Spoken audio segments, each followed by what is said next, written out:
سیدہ زینب بنت خزیمہ رضی اللہ عنہا کے بعد باری آتی ہے ام المومنین سیدہ ام سلمہ رضی اللہ عنہا کے تذکرے کی۔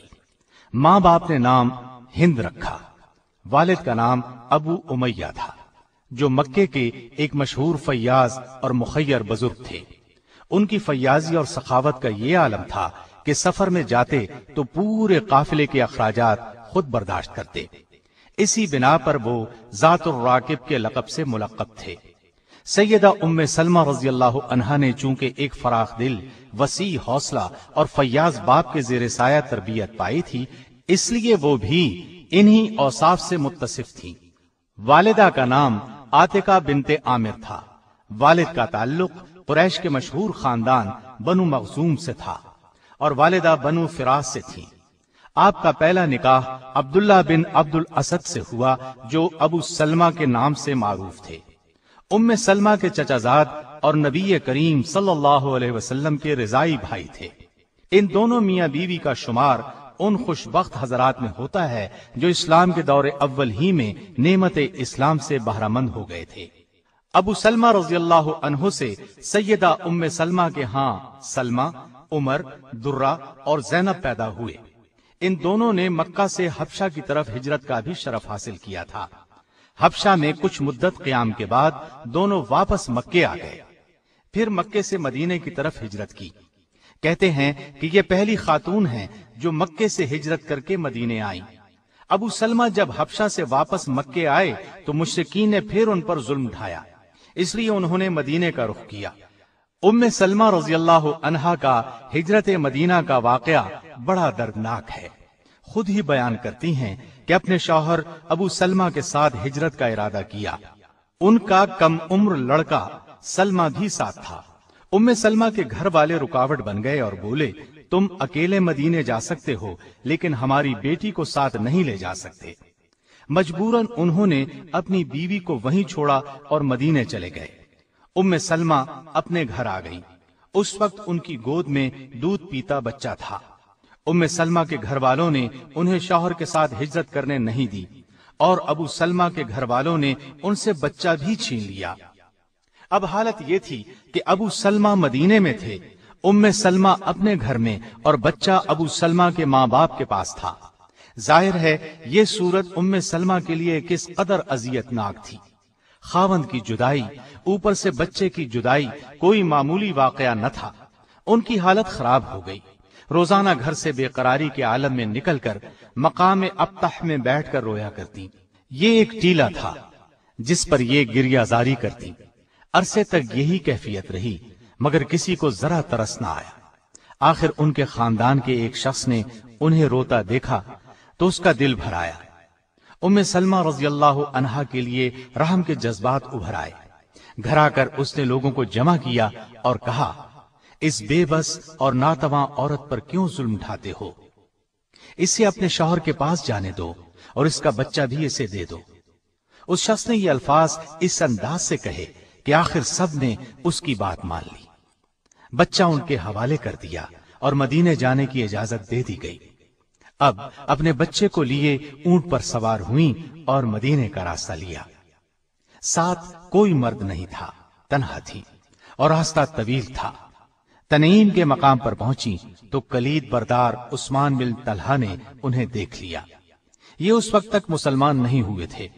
کعبے کی چابی ان کے خاندان کے پاس چلی آ رہی تھی۔ انہوں نے دیکھ کر پہچان لیا اور کہا، ام سلمہ ہیں۔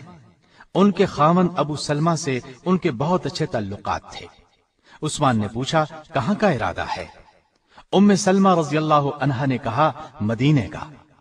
عثمان نے پوچھا، کوئی ساتھ ہے؟ آپ نے فرمایا، اللہ اور یہ بچہ۔ اس پر عثمان نے کہا، تم تنہا کیسے جاؤ گی؟ میں ساتھ چلتا ہوں۔ یہ کہہ کر انہوں نے اونٹ کی مہار پکڑ لی اور مدینے کی طرف روانہ ہو گئے۔ سیدہ ام سلمہ رضی اللہ عنہا بیان کرتی ہیں کہ عثمان راستے میں کہیں ٹھہرتے تو اونٹ کو بٹھا کر خود دور کسی درخت کے نیچے چلے جاتے اور میں نیچے اتر جاتی۔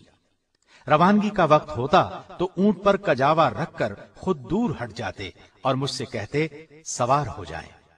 ام سلمہ کہتی ہیں، میں نے عثمان کو بہت ہی حیا والا، انتہائی تقوی شعار اور پیکر شرافت پایا۔ میں نے کسی شخص کو اس سے زیادہ شریف النفس نہیں دیکھا۔ مختلف منازل پر قیام کرتے آخر وہ مجھے مدینے تک لے آئے۔ جب قباء کی آبادی پر نظر پڑی تو کہنے لگے، اب آپ اپنے شوہر کے پاس چلی جائیں، وہ یہیں ٹھہرے ہوئے ہیں۔ ام سلمہ رضی اللہ عنہا ادھر روانہ ہوئیں اور عثمان بن طلحہ رضی اللہ عنہ نے مکے کی راہ لی۔ اب ام سلمہ رضی اللہ عنہا اپنے شوہر کے ساتھ مدینے میں زندگی کے دن گزارنے لگی۔ وہ بہت خوش تھے۔ 2 ہجری میں بدر کا معرکہ ہوا، پھر احد کی لڑائی پیش آئی۔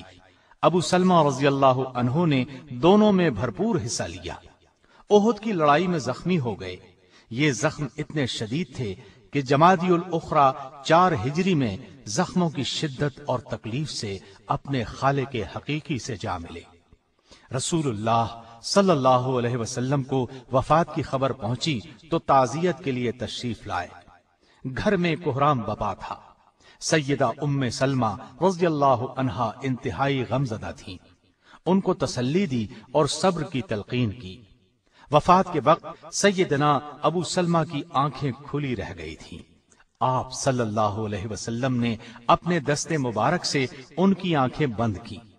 اس موقع پر آپ صلی اللہ علیہ وسلم نے فرمایا، انسان کی روح جس وقت قبض کی جاتی ہے تو اس کی دونوں آنکھیں اس کو دیکھنے کے لیے کھلی رہ جاتی ہیں۔ اس کے بعد آپ صلی اللہ علیہ وسلم نے ان کی نماز جنازہ پڑھائی۔ مسلم کی روایت میں اس طرح ہے کہ ام سلمہ کہتی ہیں، جب میں چیخی چلائی تو رسول اللہ صلی اللہ علیہ وسلم نے فرمایا، کیا تم شیطان کو اس گھر میں داخل کرنا چاہتی ہو جس گھر سے اللہ نے اس کو نکال دیا ہے؟ آپ صلی اللہ علیہ وسلم کے ان الفاظ کے بعد میں نے منہ سے آواز نہیں نکالی۔ ابو سلمہ رضی اللہ عنہ کی وفات کے بعد جب عدت گزر گئی تو سیدنا ابو بکر صدیق رضی اللہ عنہ نے ام سلمہ رضی اللہ عنہا کو نکاح کا پیغام دیا، لیکن سیدہ نے انکار کر دیا۔ اس کے بعد سیدنا عمر رضی اللہ عنہ نبی کریم صلی اللہ علیہ وسلم کا پیغام لے کر آئے تو انہوں نے فرمایا، میرے چند عذر ہیں۔ میں ایک غیور عورت ہوں، عیالدار ہوں۔ تیسری بات یہ ہے کہ میری عمر زیادہ ہے۔ آپ صلی اللہ علیہ وسلم کو ان کے یہ عذر بتائے گئے۔ آپ صلی اللہ علیہ وسلم نے ان سب باتوں کو منظور فرما لیا۔ آپ کا نکاح شوال 4 ہجری کے آخری دنوں میں ہوا۔ سیدہ ام سلمہ رضی اللہ عنہا بڑی بہادر، عاقل و فہیم اور اصابت رائے کی مالک تھی۔ جب نبی کریم صلی اللہ علیہ وسلم گھر تشریف لاتے تو شرم و حیا کی وجہ سے اپنی لڑکی زینب کو گود میں بٹھا لیتی، لیکن پھر آہستہ آہستہ گھل مل گئیں۔ ام سلمہ رضی اللہ عنہا نبی کریم صلی اللہ علیہ وسلم کے آرام و آسائش کا بہت خیال رکھتی تھی۔ ان کے ایک غلام تھے، سفینہ نام تھا۔ آپ نے انہیں اس شرط پر آزاد کر دیا کہ جب تک رسول اللہ صلی اللہ علیہ وسلم زندہ ہیں ان کی خدمت کرتے رہو گے۔ سیدہ ام سلمہ رضی اللہ عنہا 4 ہجری میں حرم نبوی میں داخل ہوئی۔ اس کے بعد پوری زندگی نبی کریم صلی اللہ علیہ وسلم کے ساتھ رہی۔ صلح حدیبیہ کے موقع پر سیدہ ام سلمہ رسول اللہ صلی اللہ علیہ وسلم کے ساتھ تھی۔ صلح حدیبیہ کی شرائط مسلمانوں کو منظور نہ تھی، اس وجہ سے تمام مسلمان غمگین تھے۔ آپ صلی اللہ علیہ وسلم نے صحابہ کو 3 دفعہ قربانی کرنے کا حکم دیا، لیکن رنج اور غم کی وجہ سے کوئی صحابی قربانی کرنے کے لیے نہ اٹھا۔ آپ صلی اللہ علیہ وسلم یہ دیکھ کر غمگین ہوئے اور سیدہ ام سلمہ رضی اللہ عنہا کے خیمے میں تشریف لے گئے۔ آپ صلی اللہ علیہ وسلم نے شکایت کے لہجے میں انہیں ساری بات بتائی۔ اس پر ام سلمہ نے عرض کیا، اے اللہ کے رسول صلی اللہ علیہ وسلم، یہ صلح مسلمانوں کو بہت ناگوار گزری ہے۔ افسردہ ہونے کی وجہ سے آپ کے حکم کی تعمیل نہیں کر سکے۔ آپ کسی سے کچھ نہ کہیں بلکہ باہر نکل کر اپنی قربانی کریں اور سر منڈوا دیں، یہ خود بخود آپ کی پیروی کریں گے۔ آپ صلی اللہ علیہ وسلم نے ان کا یہ مشورہ پسند فرمایا اور باہر نکل کر قربانی کی۔ نبی کریم صلی اللہ علیہ وسلم کا قربانی کرنا تھا کہ سبھی نے قربانی شروع کر دی اور سر منڈوا کر احرام اتار دیے۔ اس واقعے سے معلوم ہوتا ہے کہ آپ رائے دینے میں ماہر تھیں، لوگوں کی فطرت شناسی میں انہیں کمال حاصل تھا۔ سیدہ ام سلمہ رضی اللہ عنہا کی وفات کب ہوئی اس میں اختلاف ہے۔ صحیح بات یہ معلوم ہوتی ہے کہ 63 ہجری میں جس سال حرہ کا واقعہ پیش آیا 84 برس کی عمر میں وفات پائی۔ سیدنا ابو ہریرہ رضی اللہ عنہ نے نماز جنازہ پڑھائی اور بقیع الغرقد یعنی جنت البقیع میں دفن کیا گیا۔ نبی اکرم صلی اللہ علیہ وسلم سے آپ کی کوئی اولاد نہیں تھی، ساری اولاد پہلے شوہر ابو سلمہ رضی اللہ عنہ سے ہوئی تھی۔ ام سلمہ حسن و جمال میں یکتائے زمانہ تھی، بال نہایت گھنے تھے، آپ بہت فضائل کی مالک تھی۔ علم کے لحاظ سے اگرچہ سبھی ازواج مطہرات کا درجہ بلند ہے، لیکن سیدہ عائشہ رضی اللہ عنہا اور سیدہ ام سلمہ رضی اللہ عنہا کا تو ان میں جواب نہیں تھا۔ لوگ مسائل ان سے پوچھتے تھے۔ سیدنا ابو ہریرہ رضی اللہ عنہ اور سیدنا عبداللہ بن عباس رضی اللہ عنہ جیسے عالم فاضل ان سے مسائل پوچھتے تھے۔ تابعین کا ایک بہت بڑا گروہ ان سے علم حاصل کرتا رہا۔ قرآن مجید نبی کریم صلی اللہ علیہ وسلم کی طرز اور لہجے میں پڑھتی تھی۔ ایک مرتبہ کسی نے سوال کیا، نبی اکرم صلی اللہ علیہ وسلم کس طرح تلاوت کیا کرتے تھے؟ سیدہ نے فرمایا ایک ایک آیت الگ الگ پڑھتے تھے، پھر خود اس طرح پڑھ کر سنایا۔ حدیث کے میدان میں بھی آپ کا خاص مقام تھا۔ سیدہ عائشہ رضی اللہ عنہا کے سوا اس فن میں ان کے مقابلے کا کوئی نہیں تھا۔ 387 احادیث روایت کی، حدیث سننے کا بہت شوق تھا۔ ایک روز بال گندوا رہی تھی کہ نبی کریم صلی اللہ علیہ وسلم خطبہ دینے کے لیے منبر پر تشریف فرما ہوئے اور زبان مبارک سے ایھا الناس، اے لوگو کا لفظ نکلا۔ اسی وقت مشاطہ سے فرمایا بال یوں ہی باندھ دو۔ اس نے کہا اتنی بھی کیا جلدی ہے، ابھی تو آپ صلی اللہ علیہ وسلم کی زبان سے ایھا الناس ہی کا لفظ نکلا ہے۔ آپ نے فرمایا کیا خوب، کیا ہم آدمیوں میں شامل نہیں؟ اس کے بعد خود بال باندھ کر اٹھ کھڑی ہوئیں اور پورا خطبہ کھڑے ہو کر سنا۔ آپ سے جن لوگوں نے علم حدیث حاصل کیا ان کی بہت بڑی جماعت ہے۔ حافظ ابن قیم نے لکھا ہے کہ اگر سیدہ ام سلمہ کے فتاوی جات کو جمع کیا جائے تو ایک کتاب بن سکتی ہے۔